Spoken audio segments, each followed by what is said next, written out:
नमस्कार दोस्तों, मेरा नाम है विशेष रस्तोगी और आपका बहुत बहुत स्वागत है target for IQ YouTube channel में।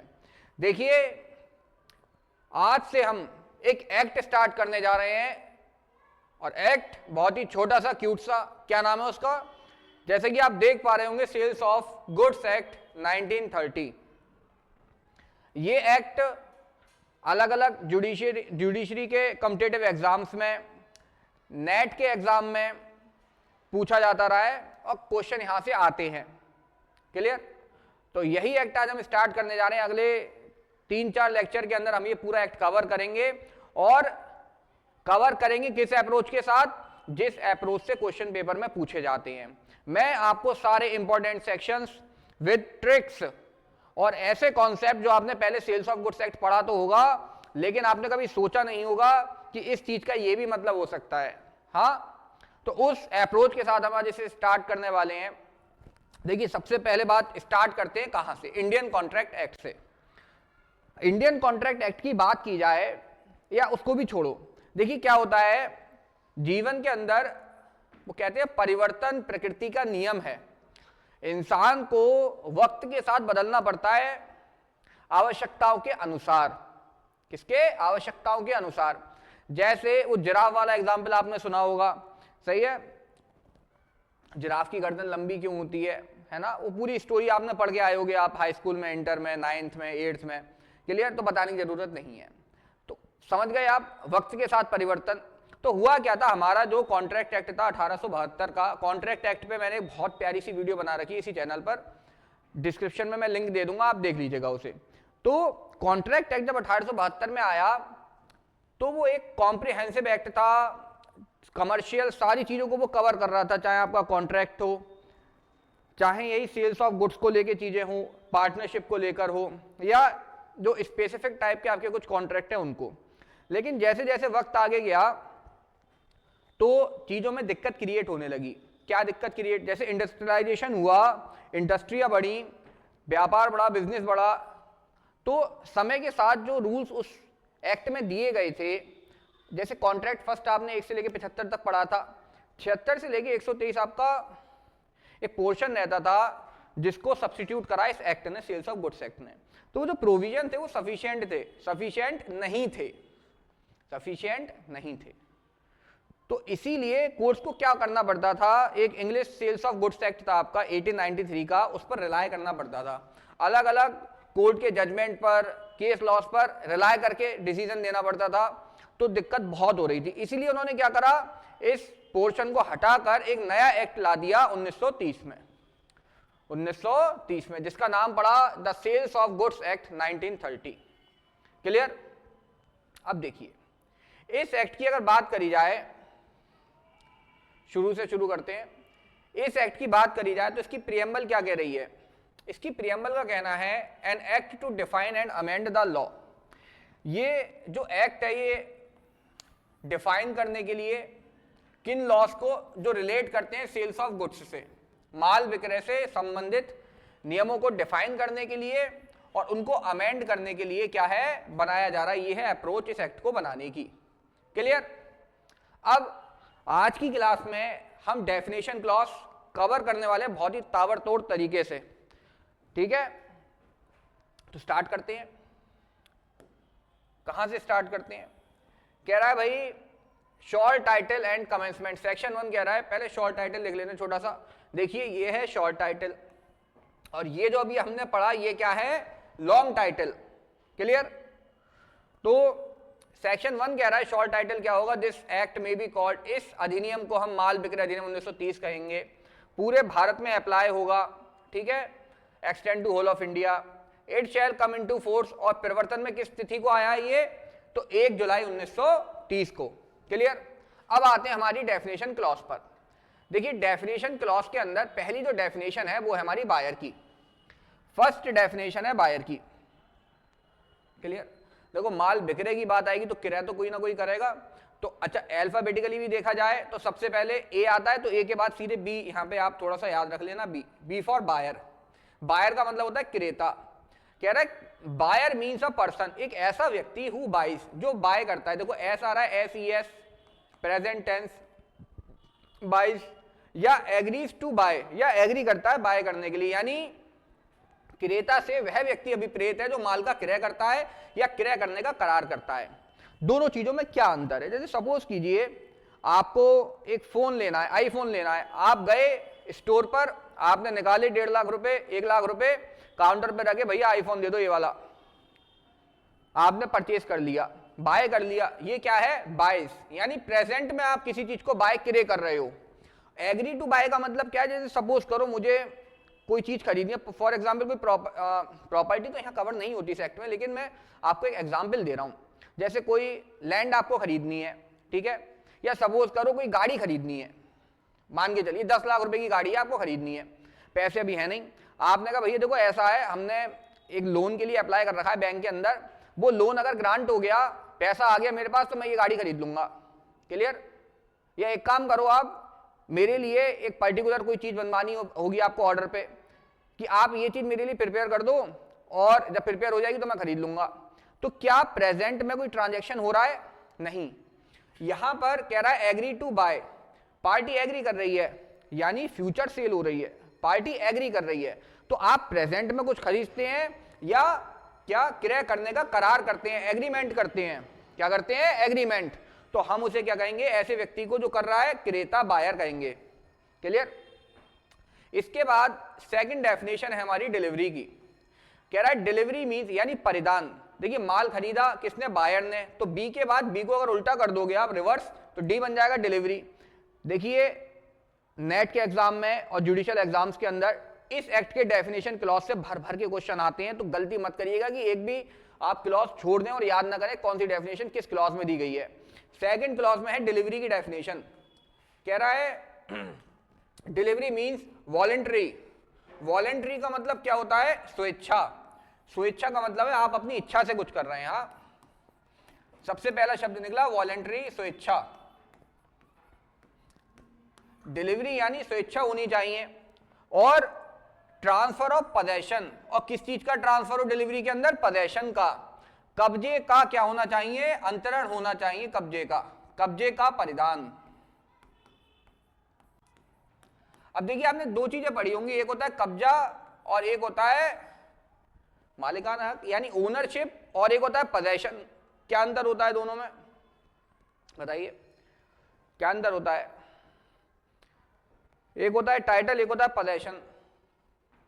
तो देखिए पोजेशन की बात हो रही है यहां पे। पोजेशन शब्द आखिर क्यों यूज करा गया है? पोजेशन वर्ड यूज करने का सीधा सा मतलब ये है, अभी जब मैं आपको एक्ट आगे पढ़ाऊंगा तो यहां पे एक जगह सेलर की डेफिनेशन दे रखी है। किसकी?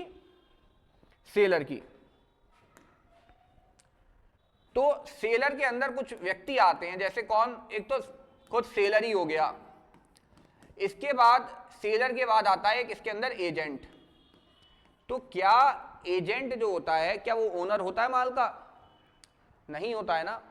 क्या जो कंसाइनर होता है, जो कंसाइनमेंट लेकर जाता है, कंसाइनर, क्या यह व्यक्ति ओनर होता है माल का? नहीं होता है। कंसाइनर ओनर नहीं होता है। ठीक है? तो इसीलिए यहां पे जो शब्द यूज करे गए ये शब्द कौन से हैं?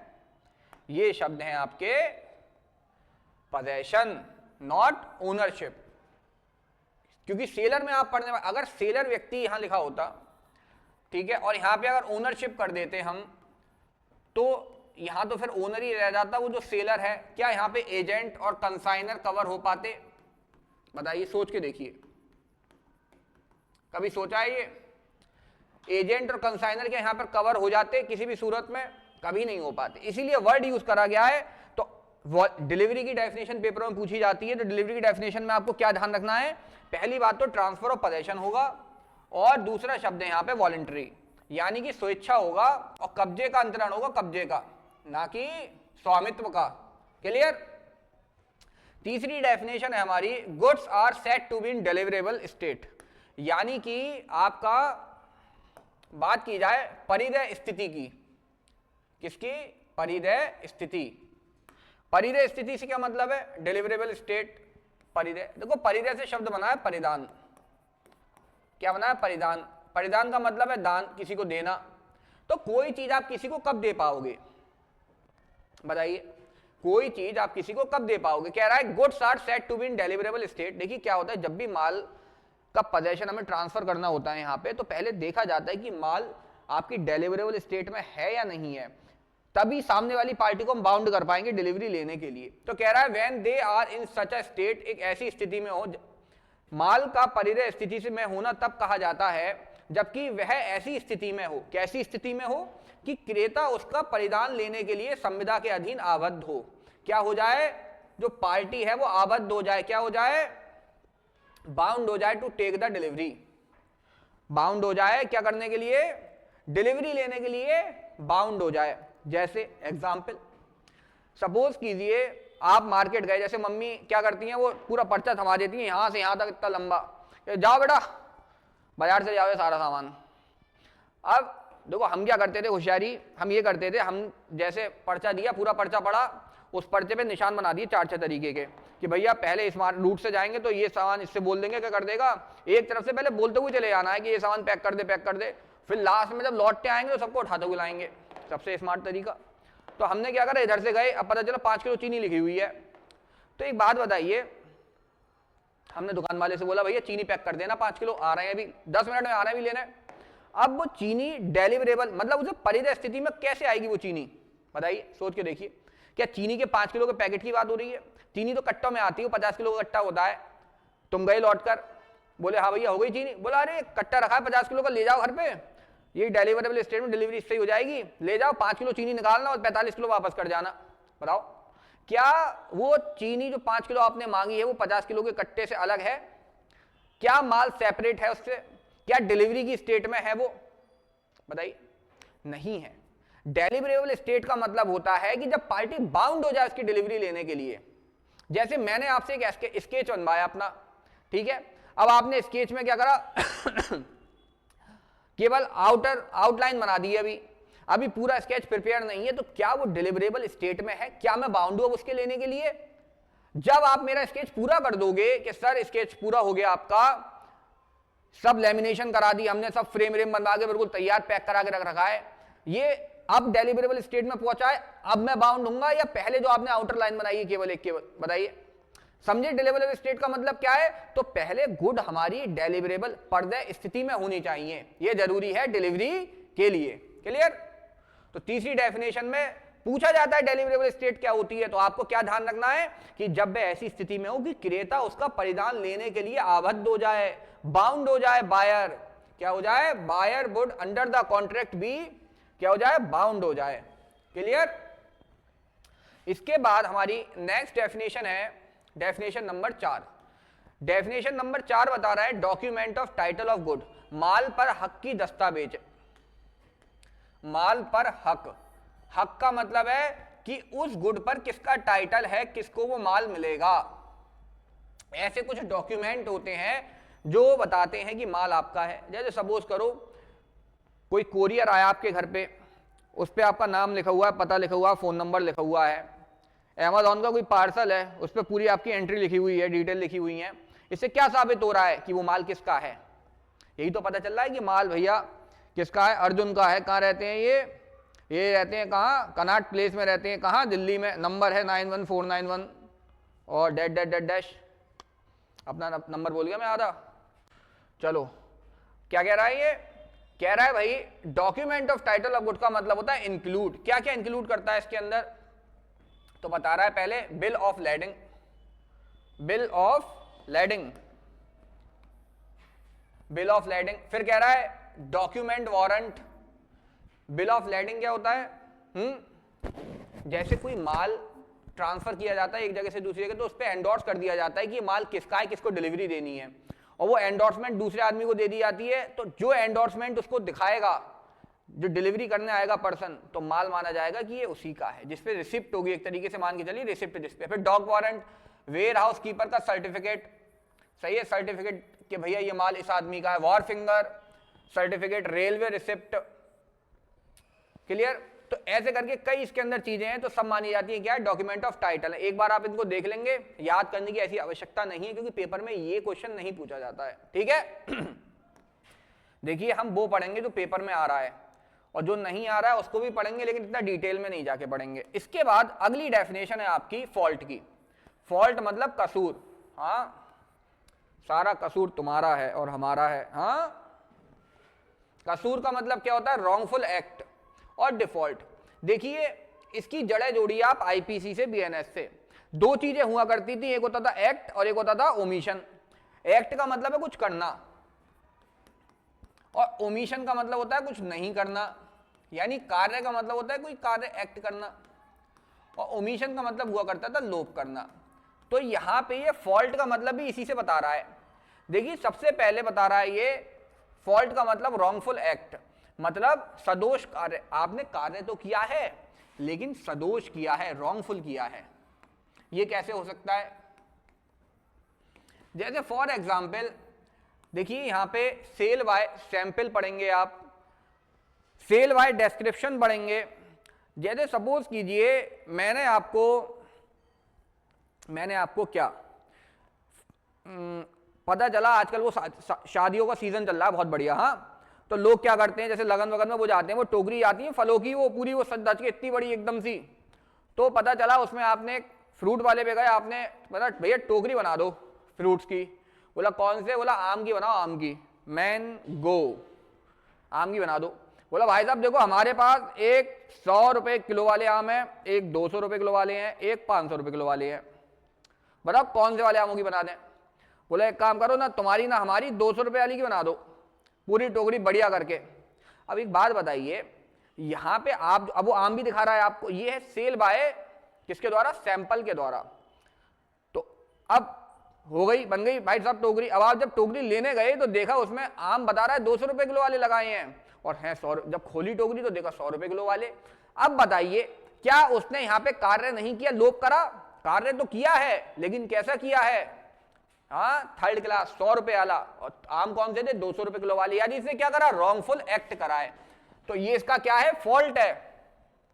और लोप का मतलब क्या होता है? जैसे सपोज कीजिए पेमेंट की बात जब हम इस एक्ट में करने वाले हैं आगे जाके, तो पेमेंट कई तरीके से हो सकती है। एट द स्पॉट हो सकती है, इंस्टॉलमेंट में हो सकती है। तो हमने ये डिसाइड करा था कि भाई जब भी डिलीवरी होगी तब आप पेमेंट करेंगे। क्लियर? पार्टी यहां पे ओमिशन कर रही है, लोप कर रही है कि भैया मैं तो पेमेंट नहीं कर रहा। पार्टी कह रही भैया हम ना कर रहे पेमेंट। पेमेंट तो छोड़ो, माल ही नहीं ले रहे, तुम्हारे माल की डिलीवरी ही नहीं ले रहे हैं। बताइए, तो फॉल्ट दो तरीके से किया जा सकता है। एक तो रॉन्गफुल एक्ट करके, एक्ट तो करा लेकिन रॉन्गफुल करा, या फिर डिफॉल्ट, आपने कुछ करा ही नहीं, ओमिशन कर दिया। क्लियर? बात समझ में आ गई इतनी आपको? नेक्स्ट, अगला हमारी डेफिनेशन है 6 में। देखिए 6 में है हमारी डेफिनेशन फ्यूचर गुड्स। इसको कैसे याद करेंगे? जैसे जैसे क्रिकेट होता है तो बैट्समैन क्या सोच रहा होता है, भाई साहब आज ऐसा मैं बॉल को हिट करूंगा 6 जाएगा छक्का। तो वो फ्यूचर के बारे में सोच रहा है, फ्यूचर के बारे में ठीक है? और इस फ्यूचर के अंदर अल्फाबेट भी 6 आते हैं टोटल, FUTURE।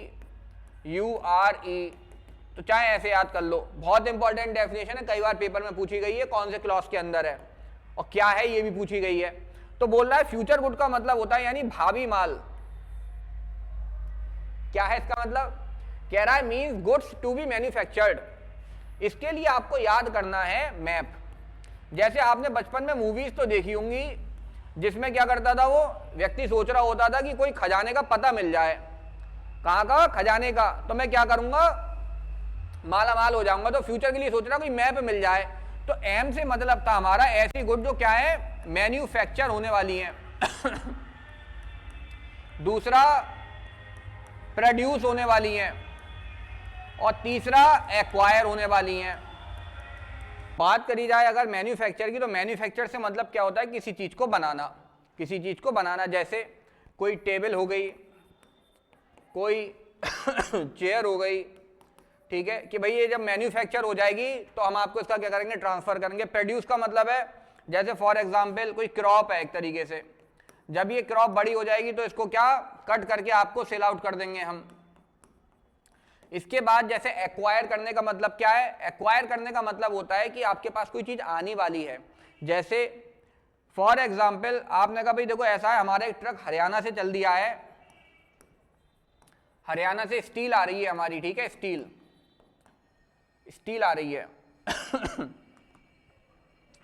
तो ये जब स्टील आ जाएगी तो आपको कितनी स्टील चाहिए बताओ? बोला हमें 1 टन स्टील चाहिए, वो बननी है, रेलिंग्स बननी है। तो बोला ठीक है, जब हमारे पास आ जाएगी तो हम आपको दे देंगे एक्वायर, ठीक है। तो देखो 3 शब्द है, मैन्युफैक्चर, प्रोड्यूस्ड और एक्वायर्ड बाय द सेलर। तो ये 3 तरीके से की जो गुड्स होंगी वो क्या कहलाती हैं? फ्यूचर गुड्स कहलाती हैं, ठीक है। देखिए मैन्युफैक्चर में भी फ्यूचर में होगी, produce future, acquire future, clear. तो फ्यूचर गुड्स समझ गए आप। इसके बाद अगली डेफिनेशन हमारी है गुड्स की। अब बात आती है कि इस एक्ट के अंदर किस चीज को बाय सेल किया जा सकता है। तो सबसे पहले कह रहा है goods means every kind of movable property. क्या? हर एक काइंड की मूवेबल प्रॉपर्टी।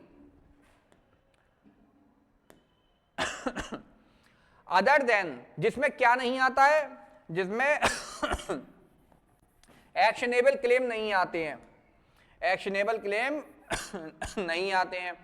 मनी नहीं आती है, हाँ मनी भी नहीं आती है। जैसे मनी का बाय परचेज किया जाए, सपोज करो मैंने आपको 100 का नोट दिया, बोला भैया इसका चेंज दे दो, तो ये क्या हुआ? ये कोई सेल हो गई? ये तो एक्सचेंज हो गया। इसके बाद इंक्लूड्स, क्या क्या आता है इंक्लूड करता है? तो पहला स्टॉक, कोई भी share, growing crops, growing crop सही बताया था, क्या होना है उनका आगे जाके? प्रोड्यूस, उनको कट करके सेल आउट। फिर ग्रास, थिंग्स अटैच्ड, ऐसी थिंग जो अटैच्ड है, अटैच का मतलब जुड़ी हुई है, और फॉर्म पार्ट ऑफ लैंड, या फिर लैंड जमीन का भाग बना रही है। विच आर एग्री, जिन पे एग्री हुई है पार्टी, टू बी सेवर्ड, जिसे अलग किया जाना है, बिफोर, बिफोर कब? सेल और कॉन्ट्रैक्ट ऑफ सेल। यानी कि जंगम संपत्ति से अभिप्रेत है। इसके अंदर आते क्या क्या आते हैं? स्टॉक आता है, अंश आता है, उगती फसलें आती हैं, घास आती है। देन भूमि से बद्ध और उसकी भाग रूप से ऐसी चीज जिनका विक्रय से पूर्व या विक्रय की संविदा के अधीन भूमि से पृथक किए जाने का करार है। जैसे पता चला एक मकान है, उसकी ऑक्शन होनी है, ठीक है, या कोई मकान है उसको तोड़कर बेचना है। जैसे प्रॉपर्टी कोई जब कॉस्टली होती है तो स्टाम्प वगैरह से बचने के लिए लोग प्रॉपर्टी को तोड़वा के तब सेल आउट करते हैं। तो एक व्यक्ति को बुलाया गया, बोला भाई देखो ये मकान है, इसमें पंखे लटक रहे हैं, ये सब, ये दीवारों में ये खिड़की विड़कियाँ लगी हुई हैं, गेट लगे हुए हैं। अब ये सब क्या है? ये अटैच है भूमि से, अभी ये इमूवेबल प्रॉपर्टी है, लेकिन इन्हें सेवर करके यानी अलग करके उससे बेचा जाना है, ठीक है। तो आप सेल में या कॉन्ट्रैक्ट ऑफ सेल में क्या करने वाले हैं? इसको सेपरेट करने वाले हैं बेचते समय। तो वो सब किसके अंदर आएगा? आपका गुड्स के अंदर आएगा। Immovable property sales of goods act में कवर नहीं होती है। अचल संपत्ति सेल्स ऑफ गुड्स एक्ट के अंदर कवर नहीं होती है, इस बात को ध्यान रखिएगा, ठीक है। नेक्स्ट हमारी डेफिनेशन है a person is said to be insolvent. देखिए बहुत खतरनाक क्वेश्चन आया था इससे अभी हरियाणा के एपीओ वाले एग्जाम के अंदर, ठीक है, 2022 का एग्जाम हुआ था। कह रहा है इंसॉल्वेंट मतलब आपका दिवालिया व्यक्ति कौन होता है?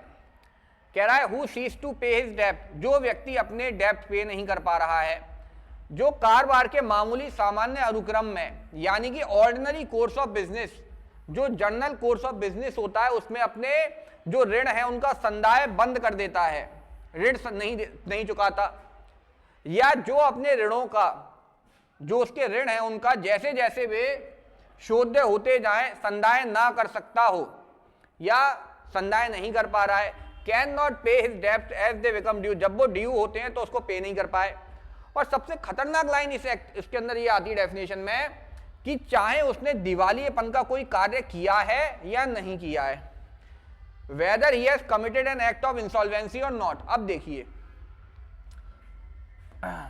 हरियाणा के जो एपीओ के एग्जाम में क्वेश्चन आया था अभी ये 2022 वाले में, कि उसने पूरी लाइन 4 लाइनें दे रखी थी, उसमें डिफरेंस क्या था? उसने बोला था लास्ट में बताओ इंसॉल्वेंट क्या होता है, ये क्वेश्चन था। तो उसमें लास्ट में उन्होंने क्या करा था कि he has committed an act of insolvency. दूसरी लाइन में था और नॉट, नॉट। अब जिस व्यक्ति ने इस नॉट को यहां नोटिस नहीं करा है तो उसके भैया नंबर भी नॉट ही हो जाएंगे, नो ही हो जाएंगे। इसका मतलब क्या है कि चाहे उसने दिवालियापन का कार्य किया या नहीं किया है। देखिए इंसॉल्वेंसी एंड बैंकरप्टी एक्ट है 2016 का, उस एक्ट के अंदर चीख चीख के लिखा हुआ है कि भैया एक्ट ऑफ इंसॉल्वेंसी क्या होता है, लेकिन इस एक्ट में कहीं भी ये चीज नहीं बताई गई है एक्ट ऑफ इंसॉल्वेंसी किसे कहते हैं।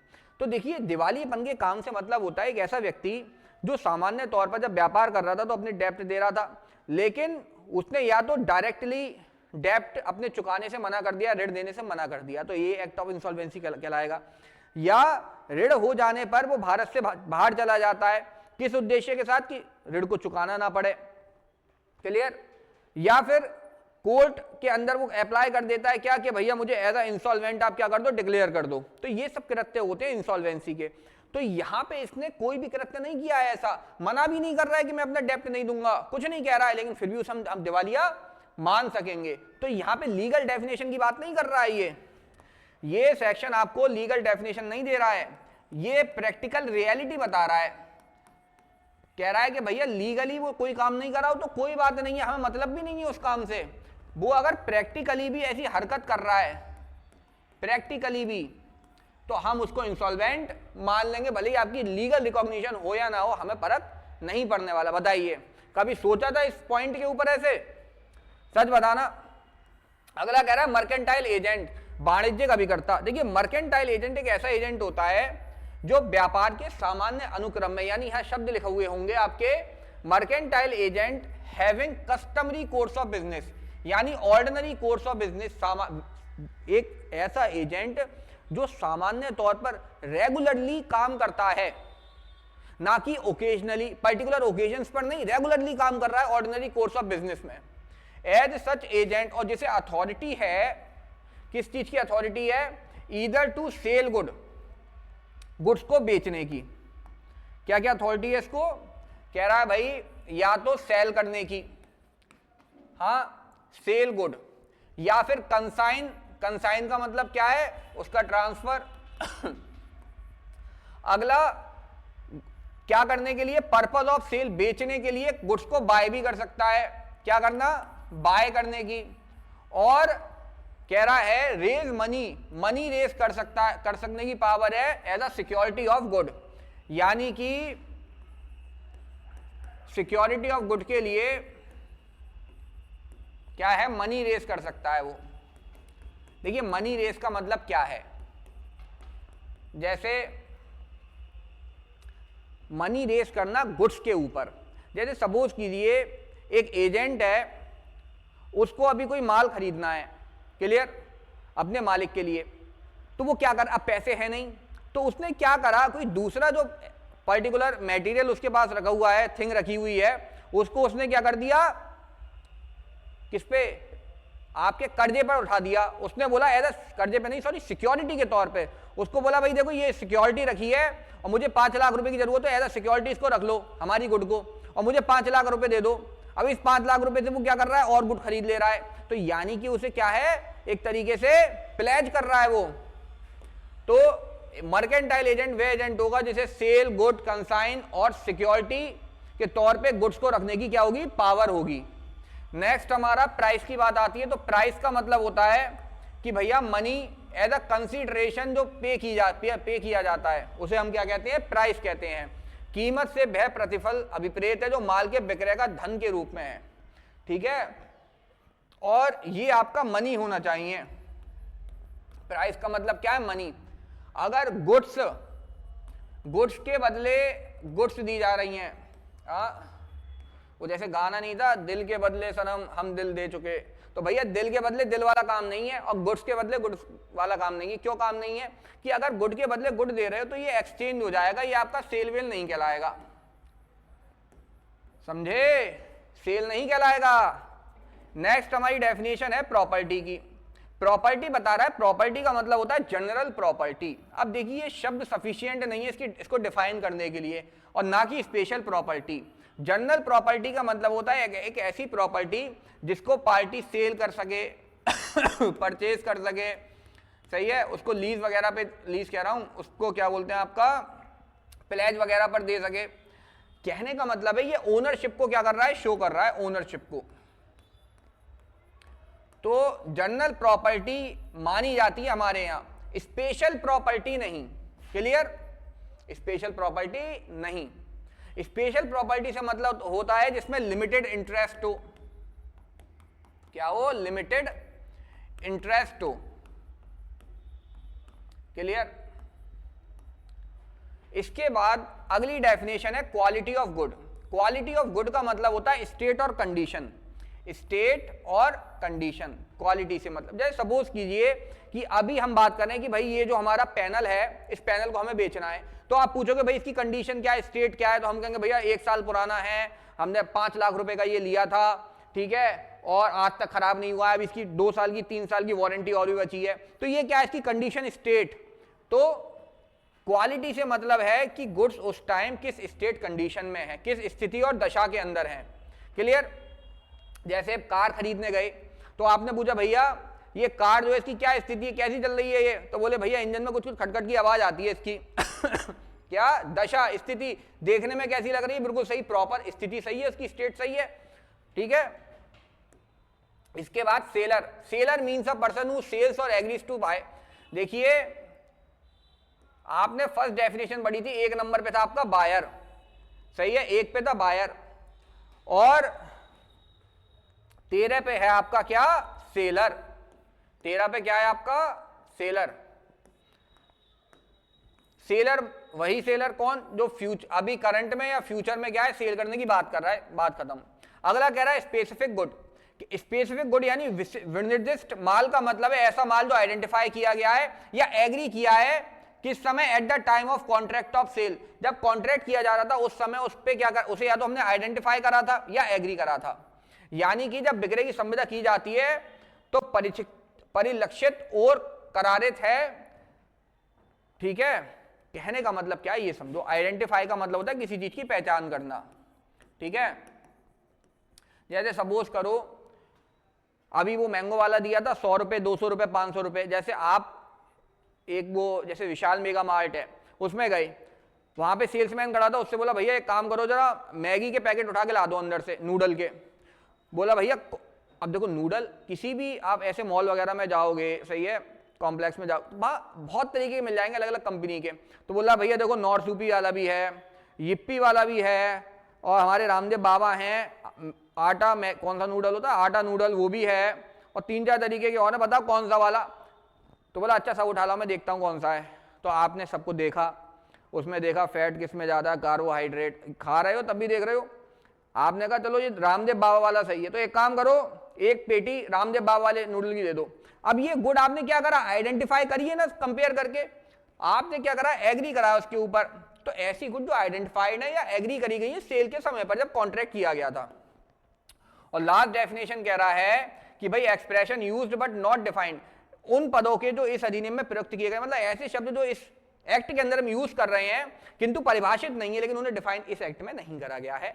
और भारतीय संविदा अधिनियम 1872 में परिभाषित है, वे ही अर्थ हैं जो उन्हें इस अधिनियम में क्या है, समाविष्ट है। कहने का मतलब ये है ऐसे वर्ड जो इस एक्ट में यूज करे गए हैं लेकिन डिफाइन नहीं किए गए हैं, तो उनका मतलब आप कहां जाकर देखोगे, सेल्स ऑफ गुड्स एक्ट के अंदर। तो आज हमने पूरा डेफिनेशन क्लॉज कवर कर लिया बहुत ही बढ़िया तरीके से। अब एक रिक्वेस्ट है, अगर आपको ये लेक्चर देखने के बाद कोई भी एक नई जानकारी मिली हो एडिशनल, तो आपका ये लेक्चर देखना सफल हुआ। तो कमेंट करके बताइएगा आपको ये लेक्चर कैसा लगा, और अगर आप और लेक्चर इसी प्रकार इस एक्ट पर आगे चाहते हैं तो प्लीज कमेंट करें, तभी मैं लेक्चर आगे लेकर आऊंगा, क्योंकि आपका प्यार अगर नहीं मिलेगा तो हम सहयोग आपका भी नहीं कर पाएंगे। और एक इंफॉर्मेशन देखिए, हमारा एक यूजीसी नेट लॉ का बैच स्टार्ट होने जा रहा है, कब से, 1 मार्च से। क्लियर? तो आप उसे ज्वाइन कर सकते हैं, अभी उस पर 10% का डिस्काउंट चल रहा है शुरू के 20 स्टूडेंट के लिए। तो स्टार्टिंग के जो 20 स्टूडेंट होंगे उनको 20% का डिस्काउंट दिया जाएगा, 10% का डिस्काउंट दिया जाएगा स्टार्टिंग के 20 स्टूडेंट के लिए। तो जल्दी से उसे एनरोल कर दीजिए और अपनी तैयारी को पंख लगा दीजिए, जिससे कि जून वाला नेट जल्दी से क्लियर हो जाए। और एक क्रिमिनल लॉ का बैच भी हमारा चल रहा है, जिसमें बहुत ही तूफानी ट्रिक्स के साथ वो क्रिमिनल लॉ नए वाले तीनों पढ़ाए जा रहे हैं। तो जल्दी से आप बैच ज्वाइन कर सकते हैं। कमेंट कीजिए, लाइक कीजिए, शेयर कीजिए, और फिर मिलते हैं आपसे नेक्स्ट सेशन में। तब तक के लिए टेक केयर।